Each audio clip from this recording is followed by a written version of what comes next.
Hey everybody, we're recording on this little Deity Pocket Wireless today, just kind of trying to play around with this a little bit. We're in my new office. I made it across the country. I know it has been a while.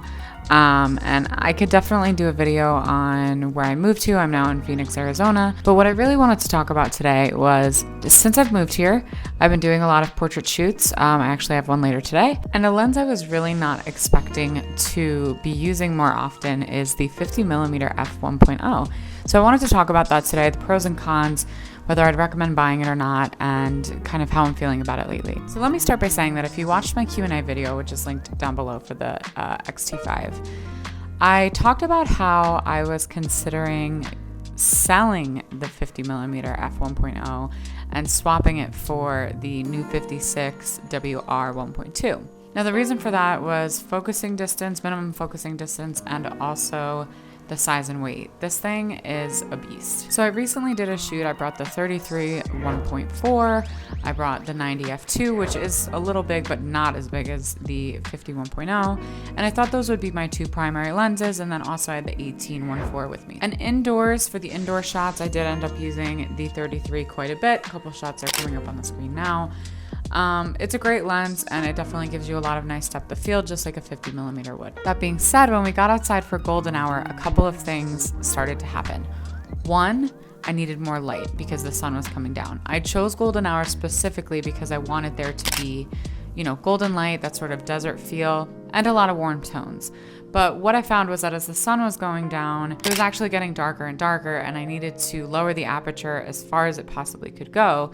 Now on the 1.4 lenses, this wasn't giving me enough light. So when I dropped down to 1.0, up to the ISO just a tiny bit, I was able to get a really beautiful look that still looked bright, but gave me those shadows, gave me the golden light, gave me the warm colors, and it was really exciting. I then was switching between the 50 1.0 and the f2 90mm.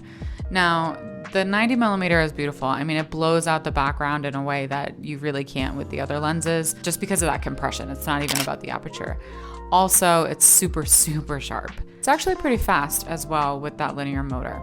It definitely does create a beautiful look, but when you're in very little light, like golden hour, the end of golden hour, you really need those extra stops of light coming in through the lens. So what are the pros and the cons of this lens? I would say the pros are very clearly the f1.0 aperture.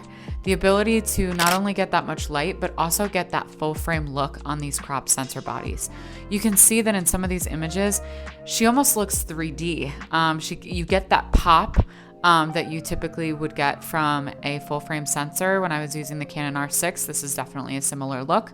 So I would say the lower the aperture on these crop sensor bodies, the more you're gonna get a full frame look. So that is the primary pro of this lens, I believe. Now the cons, this is a big lens, it's heavy.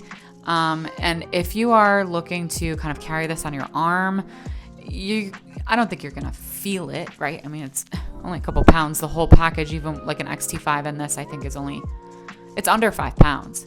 But, if you're gonna be balancing a gimbal with this, if you're gonna be carrying it around, you're gonna feel the difference between, like, I'm shooting with the X-T30 right now.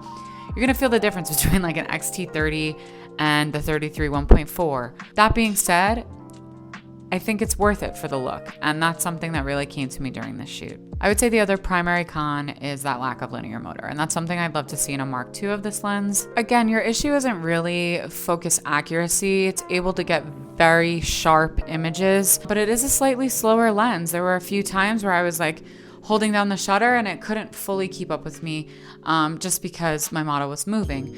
And so we did have a few missed shots there. Not a huge deal, especially when you end up with really beautiful images at the end. So will I be keeping the 1.0? Yes, I will.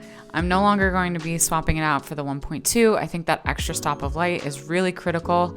And I will learn to live with the size because it definitely creates that professional look. Well, thank you guys so much for watching. It's really good to be back. I hope you enjoyed this video. If you have any questions about the lens, definitely leave some comments below.